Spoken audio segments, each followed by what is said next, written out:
Barb is actually traveling today, so I'm going to go ahead and introduce our guest speaker for today. I wanted to first welcome some of the individuals that are on the phone as guests today.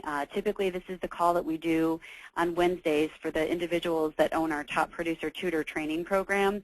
Every Wednesday, the folks that have the Top Producer Tutor are invited to a training call from 11 to 12 Central Standard Time. And so we thought this time, because we have such an awesome speaker, that we would go ahead and invite those folks that also subscribe to our No BS newsletter list. So we have some guests on the line today that are joining us.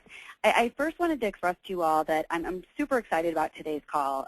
From time to time, you know that if we're not an expert on something, that Barb always encourages, her team to go out and find experts that can bring interesting subject matter to our audience. And this is one of those things that I got an advertisement for Mike's call that he was doing for a different group, and was really wowed by the information that he brought to the group. And the feedback from his presentation was just incredible. And so we thought, what better person to bring to our group? Plus, the folks that have the Top Producer Tutor probably know this sitting on the phone line. We get a lot of requests for information about LinkedIn, and it's something that clearly we utilize, but it's not something that we consider ourselves to be the expert on. And so we do have the honor of having Mike today. And I want to kind of express who Mike is and his position with LinkedIn, and so I just want to give you a little background on him. He did graduate from the University of Southern California with a BS in Business Administration and concentration in Sales Strategy. And he's basically been with LinkedIn Search and Staffing Division since it was originally created in January of 2012. So he was one of the first people to be part of that group. So he's been with the company for approximately over 3 years. And so this is an area that is specific to our field. And so it's nice to know that his expertise is in exactly what we do. And so when I asked Mike, is the presentation going to be similar to what you did for the other group, he said yes. And I will tell you, the information that he brings on today's call is just awesome. So you want to hang for the entire time. We're obviously going to open up the lines at the end of the presentation as well, so that you can ask any questions that you have for Mike. We also typically post a handout prior to these calls on the membership website. We did not do that. We wanted Mike to present first, and then obviously, he was kind enough to share a handout with us. And so once the call is done on the membership site, we'll actually post that. But for those of you that are on as a guest, we'll try to get that out to you in the form of an email, some sort of link or something that we can get you to be able to click on and get to it. So without further ado, I want to bring Michael Shimshoian, our guest speaker, and let him go ahead and get started. Thank you so much, Jody. Hi, everyone on the call. Thanks for joining today. As Jody said, I work for LinkedIn Search and Staffing Division. And also, as she alluded to, we started this division actually pretty recently compared to some of the other recruitment vendors out there. So really, I've been on this team since its inception. I've worked all the way from one-person man in his basement doing sourcing to some of the larger staffing firms of the world. So really my goal today is to run you through this agenda that I've created. I'm going to spend the first part of the presentation just talking about some tips and tricks for searching on LinkedIn. So I really want to get you guys the best you can possibly be at understanding how LinkedIn search works, whether you're recruiting candidates or clients. But my goal is to kind of run you through all the tips and tricks I've kind of built up since using LinkedIn. So that's really the first part of the presentation. That's the meat of the presentation in terms of just understanding how to navigate LinkedIn and how to be the most effective you can possibly be on the website. The second thing I'm going to bring up is just the 5 profile mistakes that most of you are probably all making, to be honest. Again, I work with people that, use LinkedIn as their ultimate identity. They use it as even their company website in some cases. But they really aren't spending a lot of time thinking about, some mistakes that they might be making. So I've identified, just from all the different, thousands of conversations I've had with staffing firms, I've identified 5 specific mistakes that people are making on their profile. And I want you all to go and evaluate yourself and look in the mirror and see if you're making some of those mistakes. So that's the second part of my presentation. And then at the very end, kind of the very last part, I'll talk about some of the differences between, the free site and then some of the tools that we've built and the solutions that we've built specifically for the search and staffing market. So just understanding, whether or not you need to jump up to, some of the next level services that we have. So again, just to recap, first part of the presentation is tips and tricks on searching on LinkedIn. The second part of the presentation is going to be about the 5 profile mistakes you should be avoiding. And then the last part of the presentation is going to be the differences between, some of the free and paid solutions that LinkedIn has. So that's what I'm going to get into right now. Everyone should be able to see my LinkedIn homepage right here. I always like to do this at the beginning. If you guys want to, feel free to connect with me. You'll see my profile here, Michael Shamshoian, Shamshoian. Feel free to send me a connection request. I'm happy to connect with anyone. It's just a good way for us to stay in touch. And again, when I go into that middle part of my section, you can understand what a profile that's completely filled out should look like. So first things first is I'm going to take you into searching. So one of the most common things I hear on the phone is that people aren't really understanding don't understand Boolean search or how Boolean works on LinkedIn. So what I'm going to do is kind of walk you through best practices in terms of, how to run these Boolean searches. And the way I like to do that is to take you through just kind of a standard search. So let's say that we are looking for just a salesperson. And so what I find, and you got to think about this with any job that you're working on, is that there's all kinds of different positions that people go by. For example, I'm an account executive, but I have people in my group that are called relationship managers, account managers, sales managers, regional sales managers. So really, first thing I want to kind of talk about is you should be getting in the habit of just understanding all the different possible roles that people could have. So what I'm going to do today is just kind of run you through how Boolean works on LinkedIn.com. So first things first is there are 3 specific words and modifiers that you should be thinking about. So those modifiers are going to be and, or, and not. So anytime you use the word and, or, and not, you want to be capitalizing that on LinkedIn.com. Again, it's a way that we understand that that is a Boolean modifier. When you want an exact phrase such as project engineer, project manager, account executive, account manager, if you want that exact phrase, you're going to put that in quotations. And then again, if you want multiple phrases which are contingent on other phrases that are connected with Boolean modifiers, again, that sounds pretty complicated, but it's actually pretty simple, you're going to put that in brackets. So again, those are the 5 different things you're going to be using: and, or, not, quotations, and parentheses.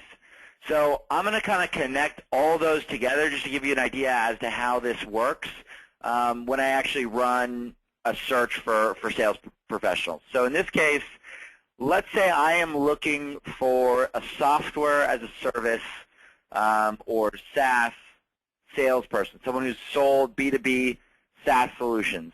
What I want to do is think about how software as a service could be listed first. So I'm going to write SaaS or software as a service. So notice how, again, in this, I have an exact phrase. I also have an or statement. I also have SaaS listed there.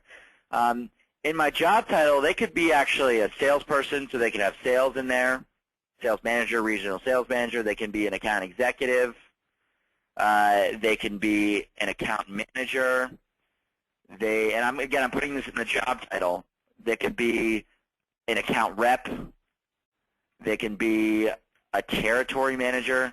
So again, get in the habit of just understanding all the different ways that your position or your expertise, the position that you're searching for, could be listed. And then the last one, let's just say, or in the case of LinkedIn, when you're on the customer side, we call them relationship managers. So relationship manager. So I'm going to put this in their current only job title. and then I can go ahead and run this search. So now, when I narrow this down, I'm now down to about 123,000 potential candidates. But obviously, I'm looking for this certain person in, let's just say, a market like the greater Boston area. Now I've kind of narrowed this down to about 8,900 professionals. But now I don't want to see anyone that works for IBM, let's just say. So I can go not IBM, current only. And then I'll run that search again, and now we're down to, say, just about 8,659. And then kind of specific to, let's just say I want to narrow it down even further, I could start to look at like years of experience. I could start to look at schools that people work for to get this to obviously a more manageable number. But ideally, like in this search, we've kind of, so I can write some of, let's just say, internet sales experience. And that will narrow us down to about 1,100. And then let's actually write that they've been working on social media solutions as well. So now I've kind of encompassed pretty much everything that our Boolean offers. So now we're down from, you know, the roughly 300 million members on LinkedIn down to about 310 people. So again, SaaS or software as a service, they have internet somewhere in there, they have social media, and there's some kind of sales professional, whether that's account management or that's new business sales. And then again, I'm looking at anyone that doesn't work for IBM. So start to think about how, you know, narrow we can get with our searches. And as you can see here, I've kind of encompassed all the different ways you can leverage Boolean. So I've used my brackets, I've used my not function, I've used my or function, I've used my and function. And then I've actually used my parentheses function, or sorry, my quotations function as well. So that's the first thing I want to point out, is you should start to think about the way you run your searches. Start to think about all the different job titles that can be encompassed in that position you're looking for, whether it's a project manager, you know, an engineer, a .NET programmer can be a .NET engineer, a .NET developer, a .NET architect. So start to use that, you know, developer, programmer, engineer, and job titles. So that's the first thing I wanted to point out, is just getting good at Boolean, and then understanding when to use this job title function and understanding when to use keywords. Another mistake that I see people make when they're running searches on LinkedIn is that they use the industry function too liberally.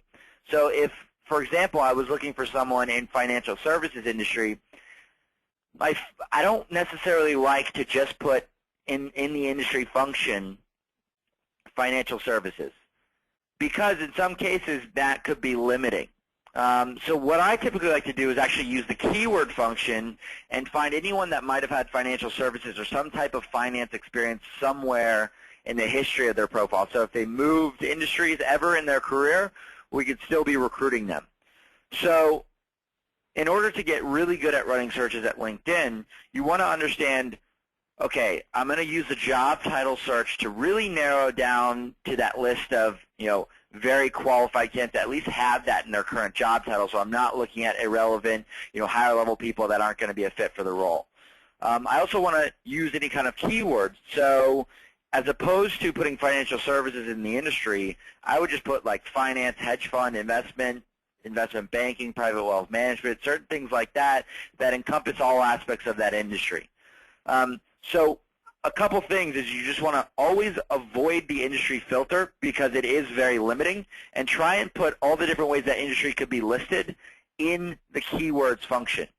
And then again, if you really want to narrow down your search to people that are most likely going to be relevant and really, you know, not have to spend your entire day looking at thousands of people that are completely off the map, then I'm always going to be using that job title function, and think, again, all the different ways that that job title can be listed.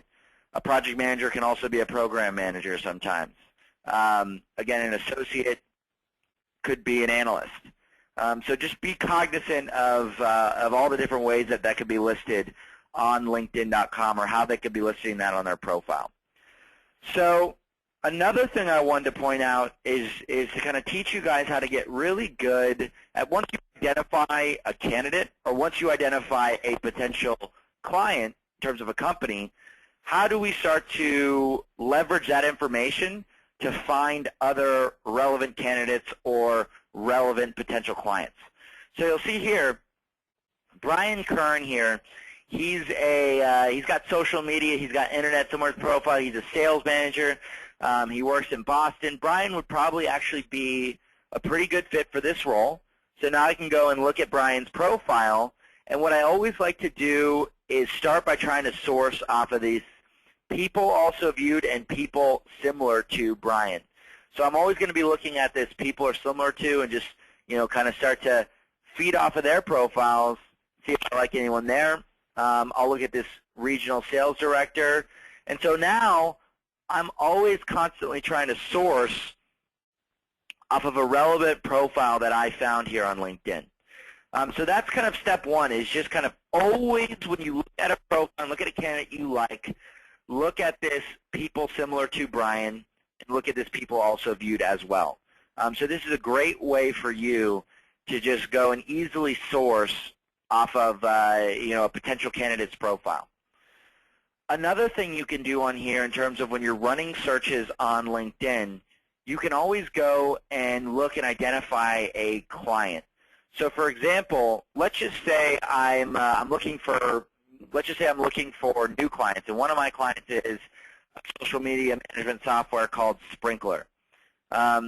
So one of the things is when you actually search a company, there's this really powerful tool which is people also viewed within companies. So if I want to figure out, probably all of Sprinkler's competitors or who people are viewing after they view Sprinkler, you'll see Spreadfast, you'll see this Shoutlet company, you'll see Hootsuite, you'll see Hearsay Social, you'll see this company here. So again, here's a bunch of other potential companies that you could be working with. So for example, if I have a client, and say, let's just say Sprinkler is my client on LinkedIn or my client as a search firm, I can go and start to source off of that company and identify, a whole host of different leads. And now when I go into Spreadfast, notice how there's a bunch of other different companies that I can be working with. And notice how when I go into Shoutlet, again, there's a couple other different companies that I wasn't looking at as well. So start to get in the habit of this spidering method. So once you find a good candidate, once you find a potentially good client, go and start to source off of their profiles, source off of their company pages.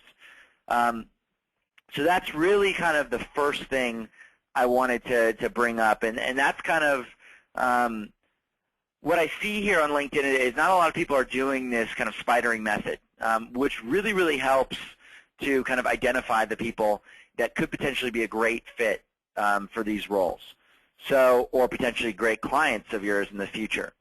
So that's really kind of the first part of the presentation.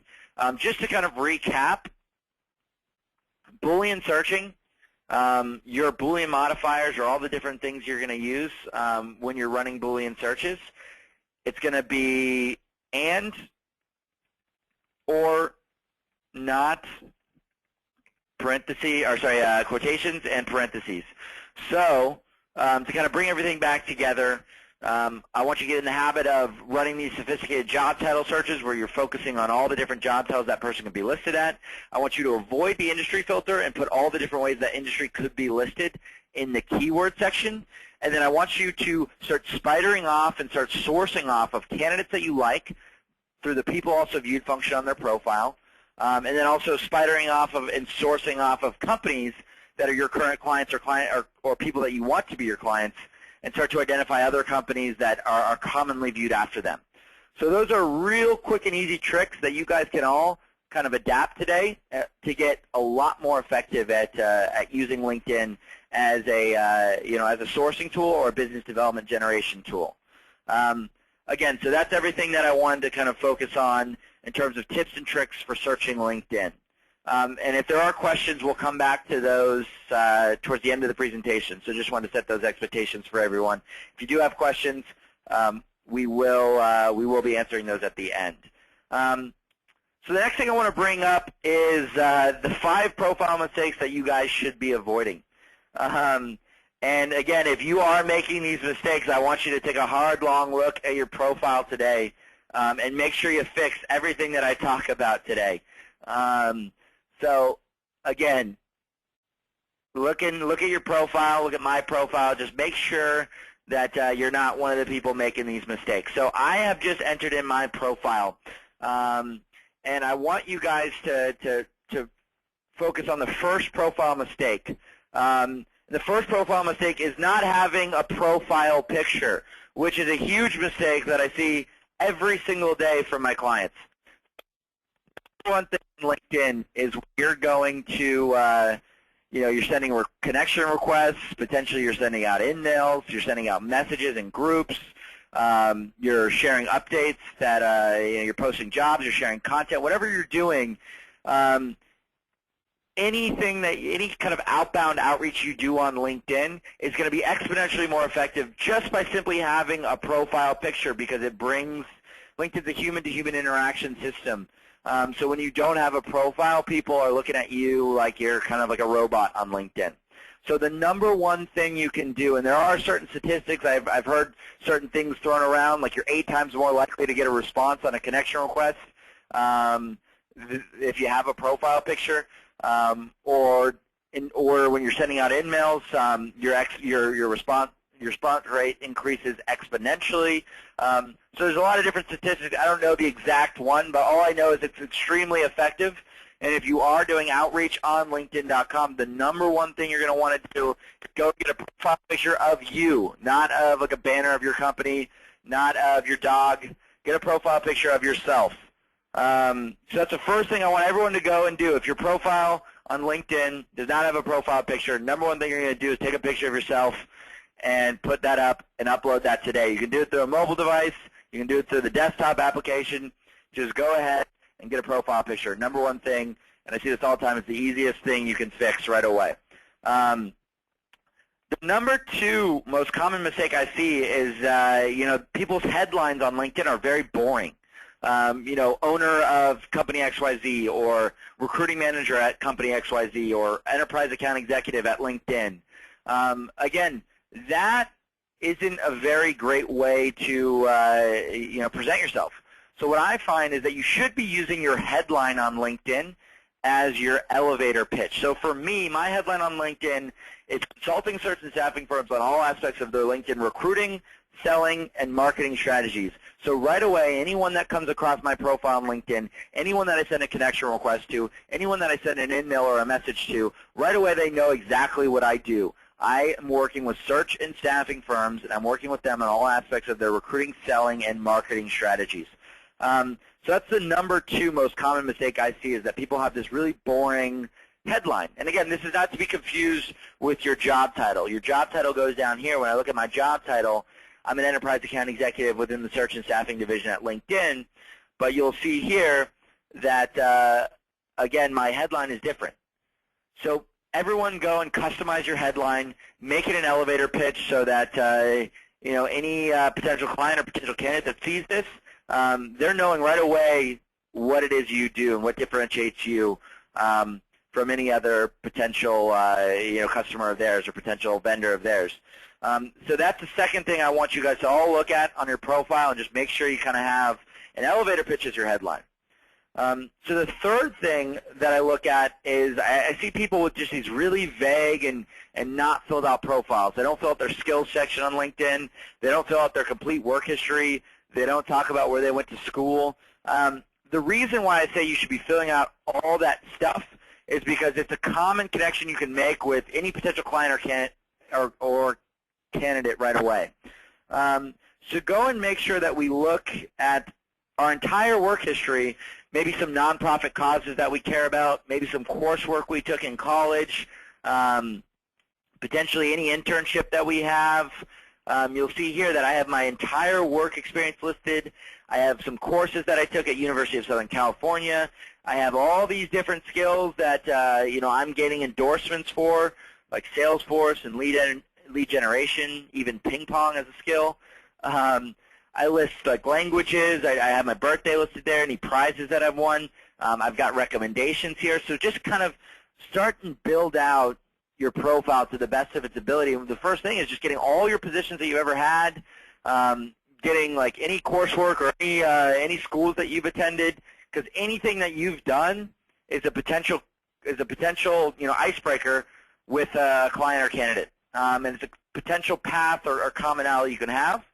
So I really think that just having your recent position, or just having like a vague description there is not effective. And notice how, again, I go even deeper into my elevator pitch on my summary section. So I say, I currently work for LinkedIn Search and Staffing Divisions. I partner with all these types of different staffing firms. I work with them on sourcing, posting jobs, and branding their company. Please contact me at this number if you want to work with me. So again, expand your elevator pitch from your headline and kind of really talk about exactly what it is you do. If you have certain roles that you're working on, I've seen people put that in the summary section before. If you tend to work in a certain industry, or if you're looking for specific clients, again, keep that in your summary section so that right away when someone views your profile, you connect with someone, they know exactly what it is you guys do. So that's like the third thing that I'm seeing commonly, is that people just have these very vague profiles. Maybe they were an owner at this company for 17 years and they really haven't done much since then. Well, then talk about what it is that makes your company different than all the other different staffing firms out there. So the fourth thing is that I see people not building out, not taking advantage of the fact that LinkedIn has rich media content. So you'll see here I have 3 videos that people can watch right away, right in my summary section. Here's the webinar that I did before with TIFI resources. But you can also see a LinkedIn Recruiter product demo. You can see this commercial we have about what it's like to work with recruitment firms with LinkedIn. So again, all these videos link back to my LinkedIn.com profile. So start to build out like links to certain content that your company has. If you guys don't have content, start thinking about how I can build content and put that on my LinkedIn profile. And it's not just videos. It could be PowerPoints. It could be pictures. So I have certain awards, pictures that I have here. So again, start to build out this rich media content. And the way to do that, just go and click on edit profile, and then you could start to add like links and videos. So you'll see here I can go and like add a link right there, upload a file. And again, I can do that within any section. So I can have certain like photos or certain videos associated with certain jobs I've done. Whatever I want to do, just again, go and see and identify if your company has any content or any PowerPoints or any videos that makes it compelling for people to want to work with you. You should be having that in your profile. So it's very, very important for you guys to kind of get rich media content in here, because it really does kind of demonstrate a much better profile, a much easier profile that people want to work with. So that's the fourth mistake that I commonly see.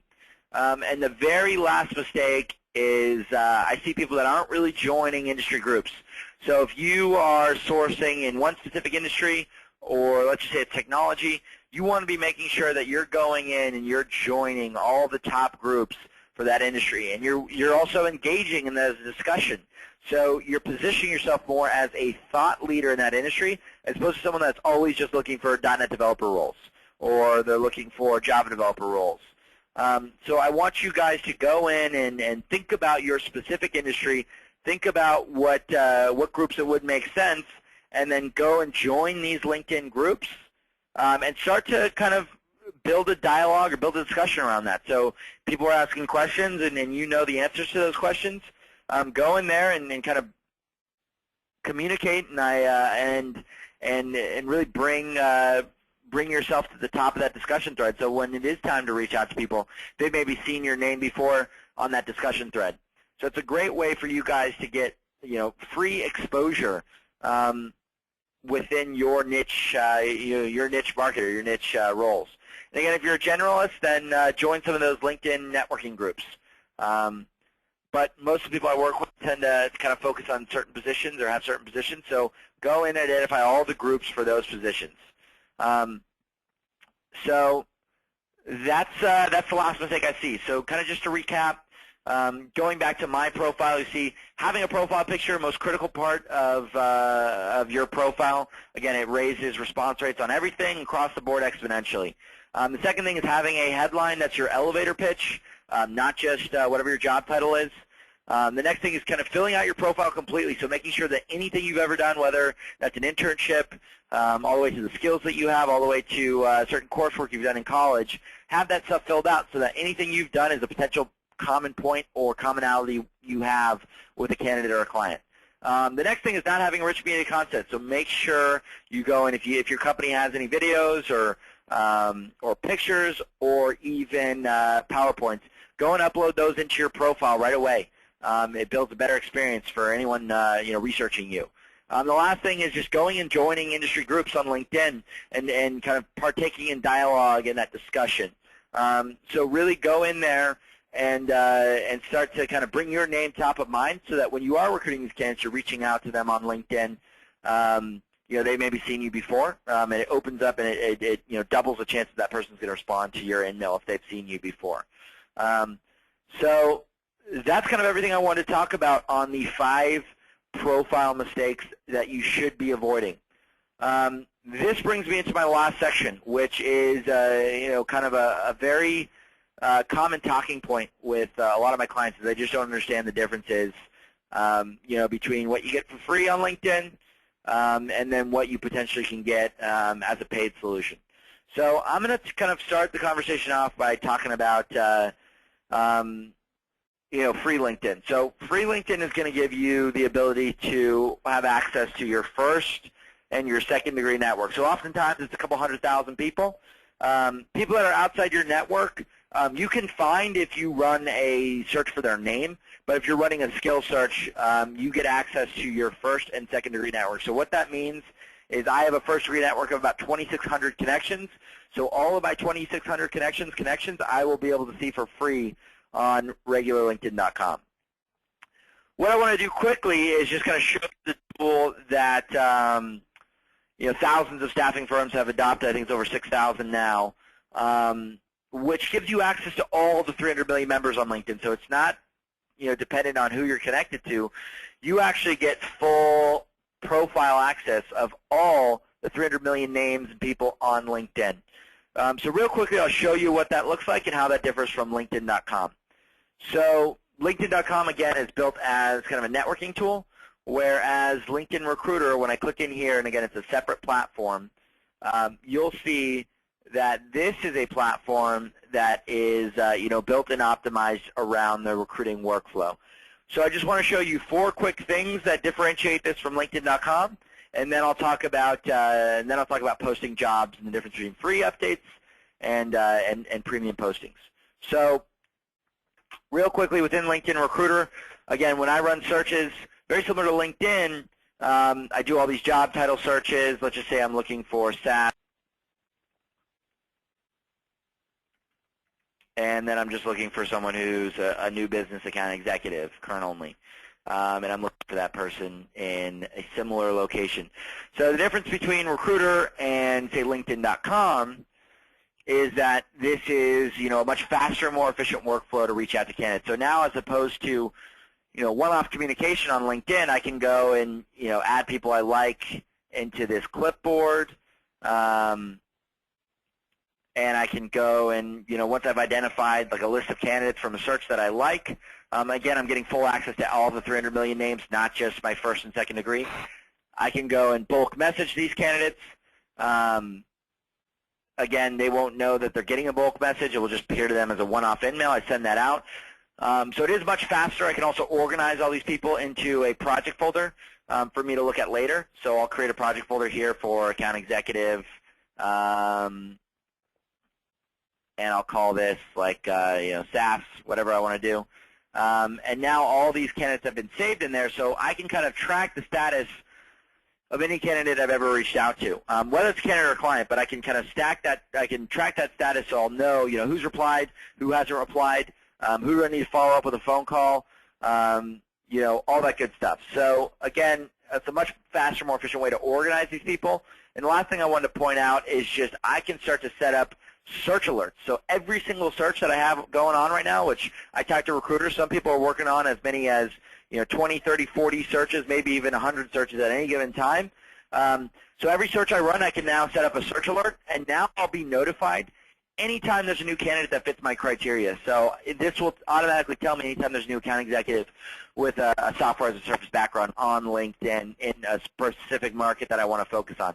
So you can start to see, like, I have all these different searches that I've set up, like network engineers, Ruby on Rails developer, instructional designers, international tax managers, and I'll be notified again anytime there's a new candidate that fits my criteria. So really leveraging all this big data that we have. We have over 300 billion profiles. People are constantly updating those profiles, whether they're going and moving to a different geo market, whether they're going and getting promoted to a new role that now fits my criteria, whether they just didn't really have a filled out profile and they want to fill that out now and then to be found by a recruiter. Or someone who just joined LinkedIn. We have in between 2 and 3 members a second. So really want to get in the habit of saving these searches. So just to kind of recap, LinkedIn Recruiter gives you access to all of the 300 million candidates on LinkedIn, not just your first and second degree. It gives you the ability to reach out to these candidates in a much faster, more efficient way, leveraging that clipboard. Again, bulk messaging people. And then again, you'll have all these project folders of all the different searches you've ever worked on. So you can start to organize who's responded, who hasn't responded, who do I need to follow up with. Again, just making you the most efficient recruiter you could possibly be. So that's kind of everything I wanted to talk about, the differences between regular LinkedIn and a LinkedIn Recruiter account. So pretty drastic in terms of the differences, in terms of the value it provides. But again, I see a lot of people that get a lot of value on just free LinkedIn. So be cognizant of that and how that works. So again, that's the first kind of point in terms of free LinkedIn versus LinkedIn Recruiter. My next point would just be talking about jobs and how you can get exposure to your jobs. So there's a couple of free things you can do to get your jobs exposed on LinkedIn in a very very fast, efficient way. So if you have, like in my case, I have 2,600 connections. So if I want, I can just go to my my homepage and I can share an update, something like whether I have like a link to my that posting I had that live on, say, like a Bullhorn or an applicant tracking system. I can link to that job so people can go to apply to it, or I can just say, hey, I'm looking for a Java developer, $500 referral bonus or something like that. And I share that out to my network. That goes out for free to all my connections. So 2,600 connections, that's going to go out to just by sharing that in my update. What I can also do, and this is why I was talking about this before, in terms of joining relevant industry groups, is I can go out and share the fact that I'm hiring a Java developer right now or a .NET developer in this .NET developers group. So I can go and click on this group here. I can scroll under jobs, and I can actually share this update out for free into this jobs discussion section. So again, I can post a jobs discussion here. Those are free. And I can post exactly what I'm, what I'm looking for in this case. So again, actually, I can do that right from the main group. So that's what a job discussion looks like. And then again, I can just share, and I'll call this a job. And now I'm posting out, I'm looking for a job. I'm looking for a .NET developer. So you get the idea, right? That's some great ways for you guys to get exposure to your jobs. So again, if you have jobs posted on an applicant tracking system, make sure to get those shared out to LinkedIn. It's just a whole other market that can get exposed to, and it's a very valuable way to just drive traction to your jobs. Now, a lot of people wonder what the difference between that is and then actually posting a job live on LinkedIn. So if you were going to go post a job, let's just say in the New York City market, an individual 30-day post on LinkedIn.com is about $400. So essentially how that works is you can go and post a job. Any one of our 300 million members can run a search on that job, whether it's an account executive, a project manager, a .NET developer, whatever it is. They can go and run a job search, and they can go and apply to that job now. So as opposed to just sharing out to whatever groups they're a part of or sharing out to your connections, this is exposed that anyone, once you post a job live on LinkedIn, anyone can go and apply to that. So what I want you guys to do is also think about a member experience. So as a member, when I run a job search, notice how I'm automatically getting relevant positions that without me doing anything, without me even running a search. So it's very easy for us to put the right opportunities in front of the right member at the right time. So again, you'll see here that I'm constantly exposed. I'm constantly able to see relevant opportunities without even doing anything, without even typing in a keyword of what I'm looking for. As a member, I'm able to see great jobs that I might be interested in. Now, what I can also do is on my home screen, when you post a job live on LinkedIn, we're automatically going to put jobs in front of them without you doing anything as well, without them even running a job search here. So you'll see that I have relevant jobs that I might be interested in without me doing anything, without me even running a job search. So both the passive and the active candidates on LinkedIn.com are able to see your job opportunity. So it exposes you to a whole different group of markets that, say, the job boards don't necessarily have access to because they're not necessarily engaging with job boards on a daily basis. They're only engaging with job boards when they're looking for an actual job. So that would be our job posting model, which is, per post is a premium pricing model. It's $300 or $400 depending on whether that's in a New York City market or if that's in a lower grade market. Now, what we've devised in the search and staffing division is a much more economical model for posting those jobs should you want those exposed to all the 300 million members. So as opposed to like a $400 individual 30-day post, we actually have a job slot. So back into Recruiter, I can go and post a job. I can change that as frequently as I want. I can change that every day. I can change that every week. I can change that every 2 weeks, every hour, whatever I want to do. I can change that job. It's not a static 30-day post, which is a lot more beneficial for search and staffing firms who tend to, constantly be, switching up roles, or they constantly fill positions, so they need to change those up, or sometimes they only have a day or two to fill certain roles, or even sometimes they have to get that candidate submitted the same day. Sometimes they're a little bit more strategic. They go out months and months. But ideally, you guys need a lot more flexible and a lot more economical model for posting your jobs. So our job slot model is a flat rate, $116 a month per job slot. And again, you can switch those jobs up as frequently as you want. So usually on average, my clients will switch up their jobs every week, and their average cost per post is around $29. So again, a much more economical model than that $400 individual 30-day post model. And again, once you close out a job, you keep and retain all the applications from that job. And real quickly, I'll just show you, here's a job where it's a chief financial officer. I have 74 applicants in this job. I can easily go out and filter out all the irrelevant candidates. So right away, I look at 74 people that applied to this job. I can only look at the people with certain experience levels. I can look at the people that only are in that market. So I only want to look at the Raleigh-Durham people. This position is in Raleigh-Durham. I cannot relocate it, so I only want to look at those people. And then again, I can narrow down by how much experience they have. So I'll look at this years of experience tab, and I only want to see people with more than 10 years of experience.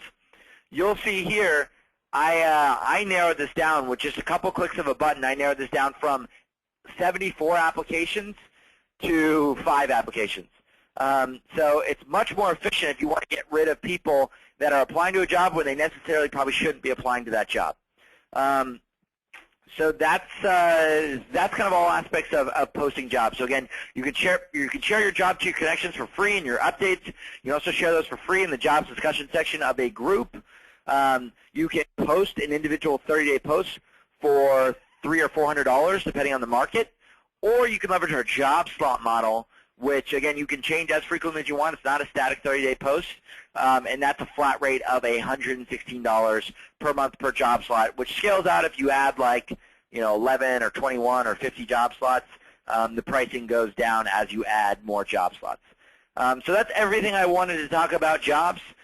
This brings me to my very last point of the presentation before I kind of recap everything, which is just marketing, which a lot of people, and again, this is like the biggest mistake I see people make, is we talked about profile mistakes people should avoid, But if you own your own company, or if your company has a LinkedIn profile, just make sure that you guys have a company page.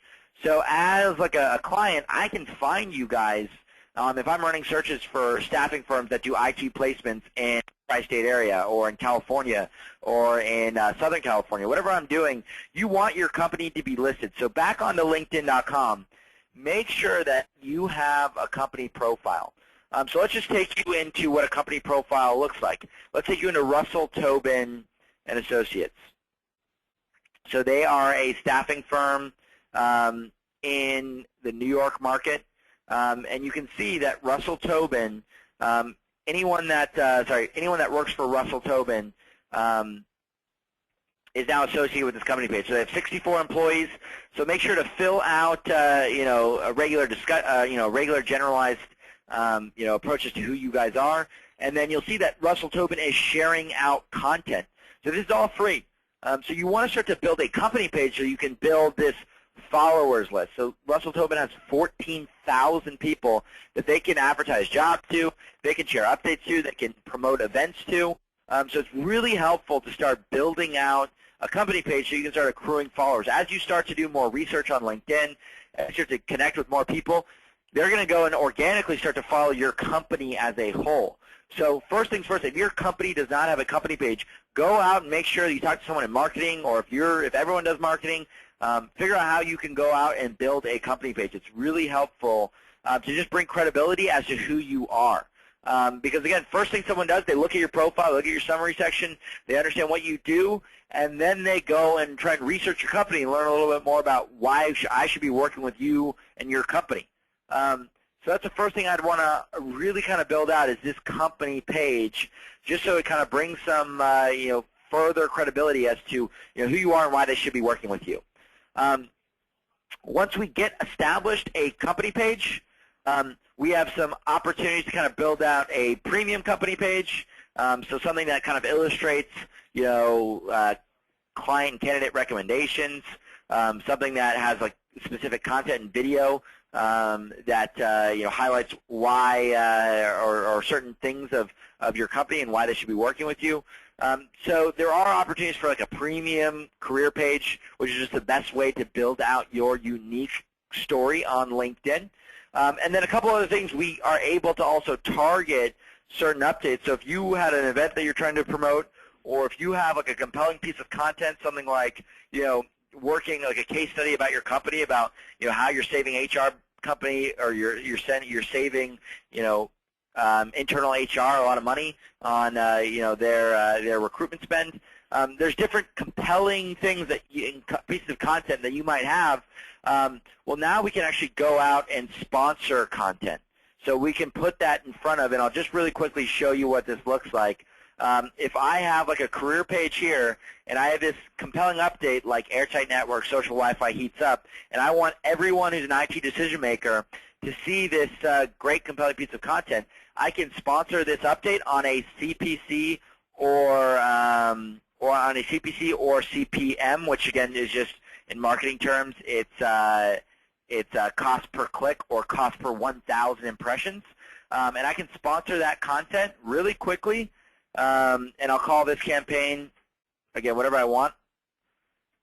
And now I can go and sponsor this out to, by location, by job title, by name, by category. Again, this is the only place in the only platform which you can identify people by their job title, by their geo-market, and put a relevant ad about your company in their newsfeed. So if you've seen Facebook, if you've seen ads in there, they're becoming a lot more compelling, and you're probably clicking on a lot more ads on Facebook and say LinkedIn now that content, that advertising is actually right in the news feed of their profile. So again, I don't want to talk too much about this. Again, I don't know if everyone here does marketing, but again, here is a sponsored update. It's right in my news feed. You can get all the analytics on this sponsored update. And then again, it's just a way for you to, kind of drive a lot more awareness to a compelling piece of content that you'd want like alternative people other than your connections to see. So if you want to start finding organic leads and do kind of automated business development, sponsored content is the best way to do that. So if you want to have a further discussion on any of these paid solutions that I talked about, we're going to send out a kind of an outline of this webinar. Everything that I talked about in terms of kind of tips and tricks for searching on LinkedIn, 5 profile mistakes you should avoid, the differences between free and paid. I'm going to outline all that stuff for you. And if your company wants to have like a further conversation about any of these kind of paid solutions, whether that's job slots, whether that's LinkedIn Recruiter, whether that's building out a premium career page and sponsored updates, if any of those things interest you, just let me know. There's a contact you'll be able to reach out to. Her name is Gabrielle Fessler, Gfaessler at LinkedIn.com. Number's 212-615-9575. All that will be in the email that we send out as a follow-up. And you can reach out to us directly, and we'll kind of get you scheduled with the right person to talk to any one of the things that you want to build up further. So if you want to have a general discussion on LinkedIn and how you get better at free LinkedIn, we can't really help you there. But if you're really trying to kind of build out any of these paid strategies, we can work with you on similar companies in your market, how they're working, how that works out for them, and the ROI they're seeing. So that is everything I had for you guys today in the presentation. I know I just talked for about 50 minutes straight, so hopefully some questions came up throughout the course of that. Jody, I'm going to hand it off to you, and you can kind of let me know if any questions came up throughout the course of the webinar that I can address or answer. Okay. First of all, thank you so much. That was such useful information. I'm going to go ahead and get started on the questions because there are quite a few that came in. I see first that I have a hand raised by Keith. Keith, I'm going to go ahead and try to unmute your line. Keith Bennett. Keith, are you there? He may not have put in his audio pin. Keith Bennett, do you have a question? You're unmuted if you do. Okay, he must not have. I'm going to go ahead and just mute his line again. So we'll go down and read some of the questions. Keith, if you didn't put in your audio pin, go ahead and type your question down below, and we'll address it that way. Okay, I have a question from Cindy Monroe, and it says, do you always have to put or strings in brackets? Great question. So let's do like a little review on Boolean search. So again, you do not need to do or statements in brackets. For example, in this case, I could just have SaaS or internet. And again, the one question is you do always have to have your or, your ands, or your nots capitalized. So again, don't ever have like a lowercase and, a lowercase or, a lowercase not, because then the Boolean modifier doesn't work the way it should be working. So again, you do not need to have brackets unless you have multiple phrases contingent on other phrases. So if I have SaaS or social media,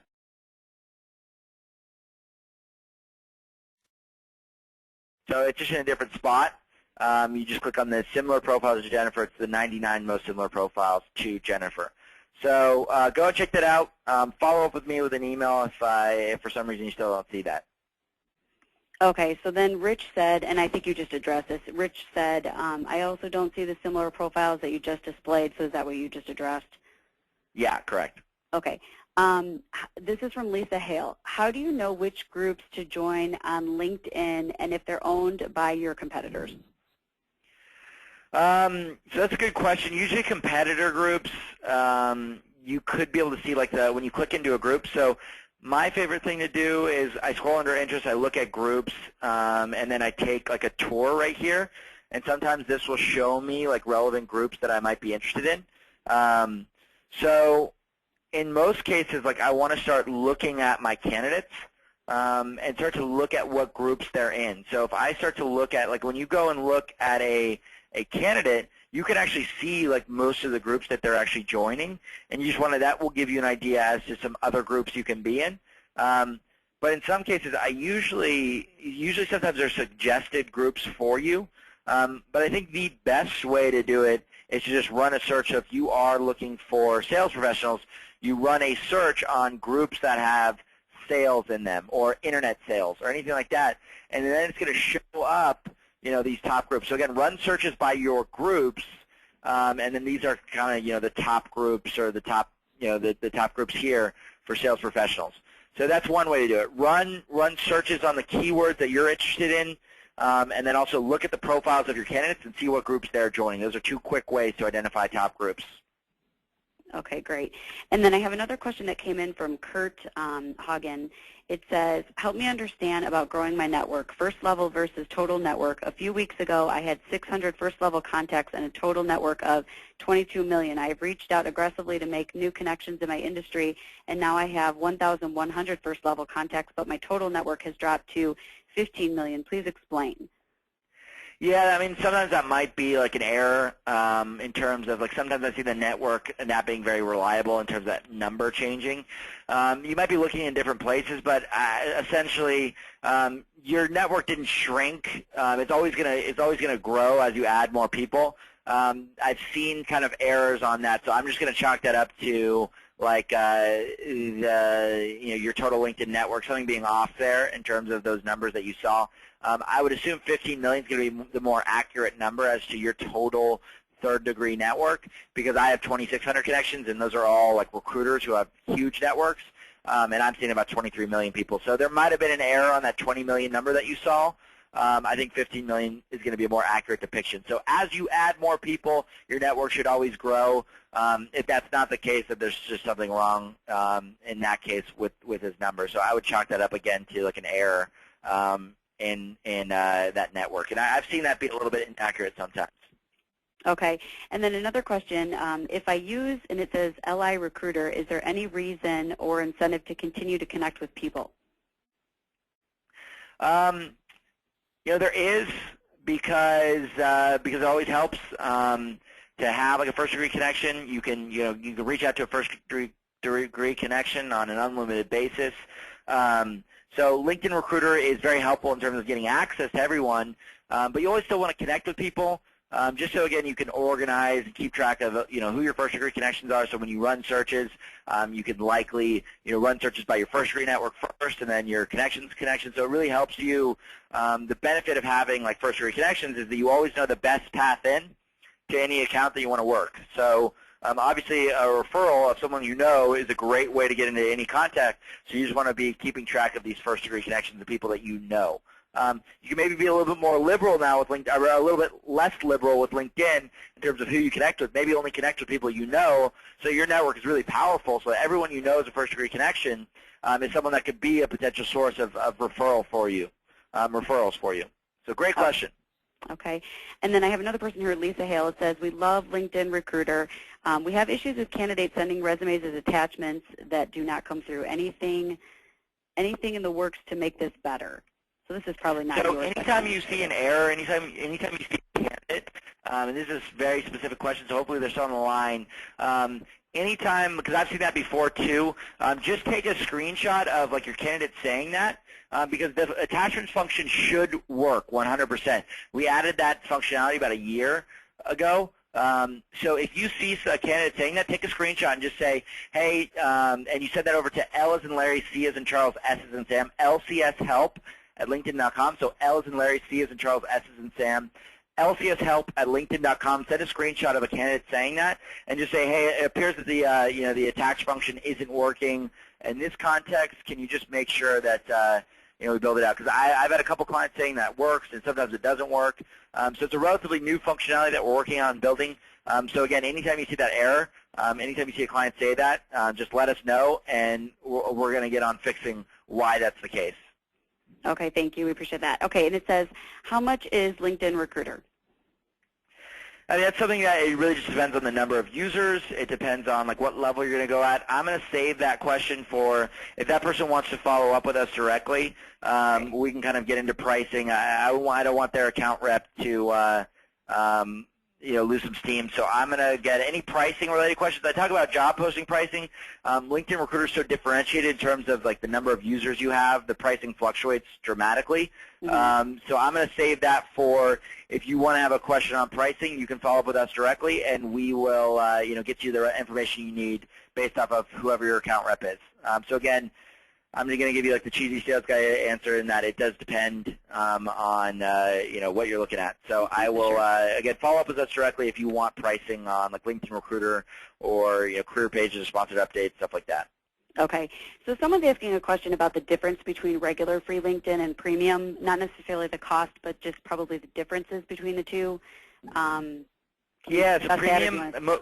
Just on a really high level, a premium account is usually going to give you access within your network. So that 23 million people I was talking about, LinkedIn, premium accounts can actually give me access beyond my second degree. So it should open up. Most of the premium accounts are going to open up my third degree. Now there's all these different levels like job seeker, sales accounts, recruiter accounts.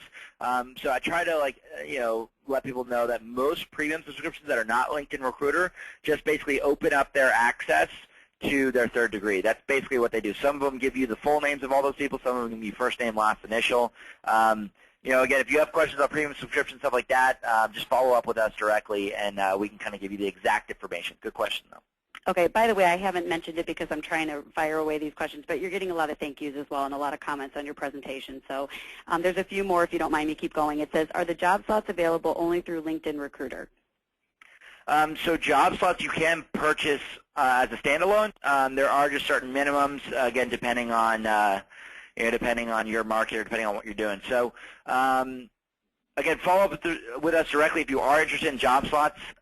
We can kind of let you know how that pricing works within your specific company. So again, if you have additional questions on job slots, if you want to get those enacted in your company, let us know and we'll kind of figure out with you how that works. Okay, another one. Can I send a message to everyone in my group without InMail?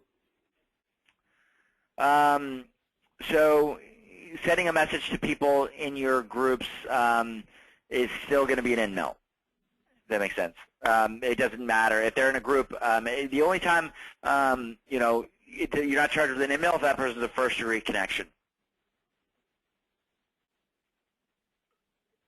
I don't know. I'm looking at what he's got here. Okay, wait.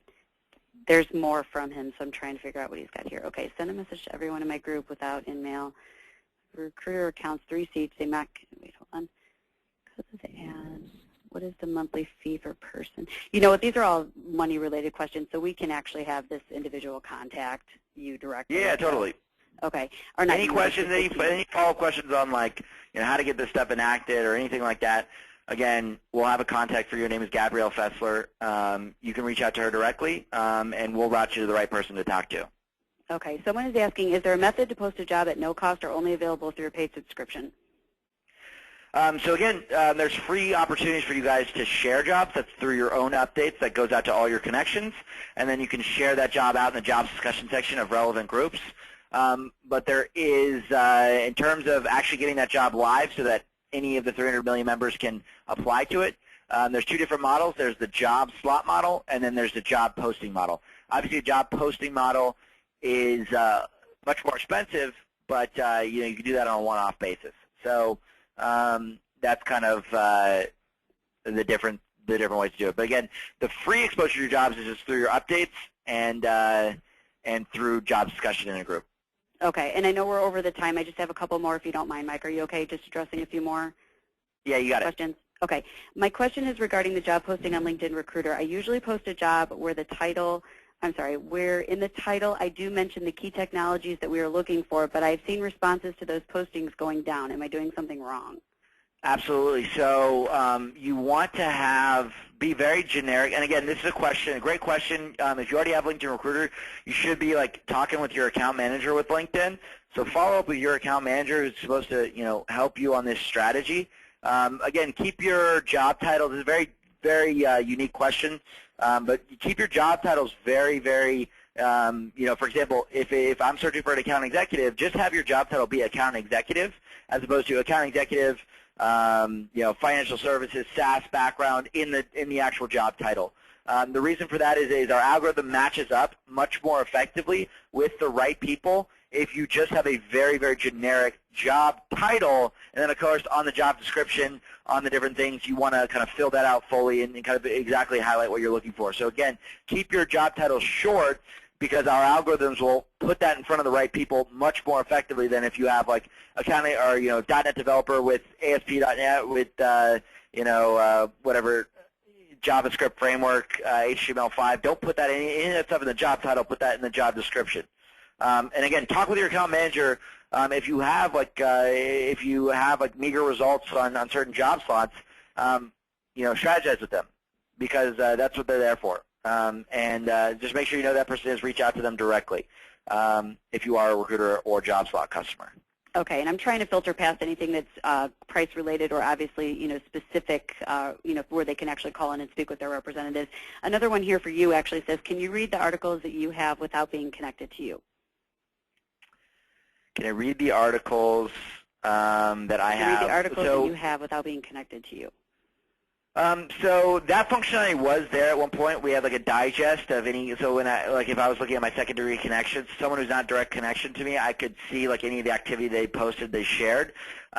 We got rid of that functionality because it was taking up a lot of real estate on the profile page. We're looking to incorporate that back in some way, shape, or form.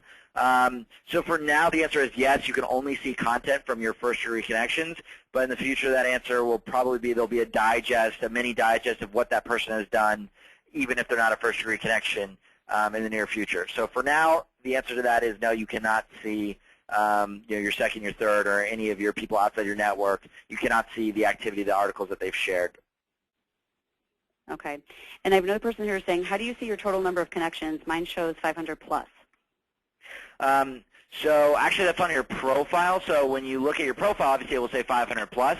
When you actually go to your home section, like I'm doing right now, you can scroll down on the right-hand side. You'll see your total network. So you'll see 2,600 connections for me. That gives me access to 23 million people in my third degree, including my groups. Okay, perfect. Great, quick answer. Is there any quick way to reach LinkedIn people besides sending invitation to join? Obviously the best way to do it is LinkedIn InMail, which would require LinkedIn Recruiter subscription or potentially a premium subscription. So again, LinkedIn InMail, if you have further questions on how to leverage that, we could certainly help you out, and there'll be a person you can contact after the email. So that would be the quickest way.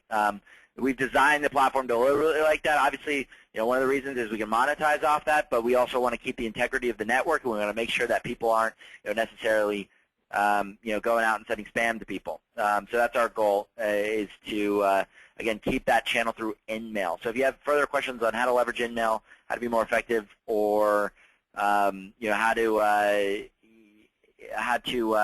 enact that, we'll work with you on that. So that's kind of a layup for a salesperson, right? Okay, and I think we have maybe, and there's a ton of thank yous coming through because I think they realize that we're getting to the end here. It says, what do you think about recruiter ownership of a job order, job classifications, or of specific skills that are always in demand? Does that make sense to you? It's the only question I haven't gotten yet. I don't understand that one. Okay, I don't understand that one either. So Dana, if you want to type something else in, I didn't get that one either. Okay, and then again, we're getting a lot of thanks for great, insightful, and useful webinar. Thanks for the response, Michael. Thanks, very good. Thank you. I mean, just a ton of things here. So I want to make it very clear. If there's anyone else in your organization that wants to hear this presentation, we did record it. I think we may have lost our recording connection partway through the questions, but again, if you have something specific to the service that you already are getting from LinkedIn, you're going to want to call your representative. If you are interested in investing in something that Michael mentioned during the presentation, then obviously, look, I just made you Michael. It's all formal now. You can go ahead and when I send out the contact handout that Mike gave me, then you can reach him that way, or whoever it is that you need to reach out to at the organization. But clearly, listening to what he said, you do get a lot for free, and we appreciate you kind of highlighting those areas because some people, that's their only option. But for those of you that really saw, what it can do for you when you do have the paid version, I mean, clearly you get so much more, so much quicker, and so much more accurate that, to a recruiter, that's a dream. So again, Mike, I so very much appreciate your time. You did a fantastic job. We were thrilled to have you as a guest speaker, and certainly if anybody has questions, you can forward them off to our support as well, support@staffingandrecruiting.com, and then we'll go ahead and follow up with a handout on the membership site as always, and then also, oh, you just got an applause sent through. That's cute. And then, and Andrea, yes, there is some tips on the Boolean coming in the handout as well. You sent a link to that, right, Mike? Yeah, absolutely. It's on your handout. Okay. All right, fantastic. So, all right, well, the rest of you enjoy the rest of your day. And, Mike, thank you again so very much. You did a fantastic job. Jody, thank you so much. Everyone, take care. Thanks for joining, Tape. Bye-bye. All right, bye, Mike.